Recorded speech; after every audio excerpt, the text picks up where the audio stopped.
शाह साहब फरमायो त गंगरिया गण जान मोड़ी मत मुआई वया गजी वेर में पया मोह मेराण अॻियां पोयां टाण वया वीचारन विसरी।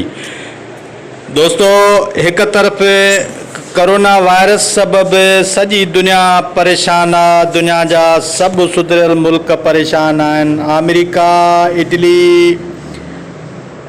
स्पेन, जर्मनी, बरतानिया, चीन समेत दुनिया सजी यूरोप जो का परेशान आ त हिन कोरोना वायरस जो आख़िर हल कीअं कढिजे ऐं उन जो कीअं जो का उन सां मोड़िजे।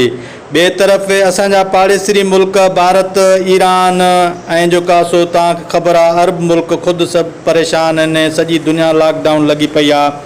ॿिए तरफ़ असांजा सिंधी हिन साइंस जी सदीअ में जिते इंसान चंड ते पहुतो आहे ऐं समुंड मां सिरिंग थो ठाहे पियो, सोलर ते जहाज़ उॾाइण जो सोचे थो पियो ऐं दुनिया साइंस मेडिकल साइंस वॾी तरक़ी कई आहे, उते अॼु बि असांजा सिंधी हिन क़िस्म जो इलाजु कराए रहिया आहिनि। दागनि, फीणनि ऐं ट्रिक्साटनि ते, देसी ट्रिक्साटनि ते यकीन करे रहिया आहिनि।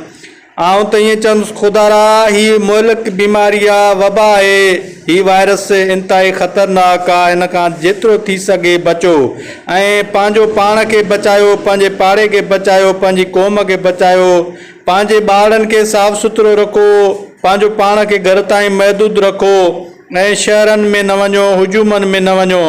दोस्तों, ही वीडियो पसंदि अचे त शेयर करियो। महिरबानी तव्हांजी।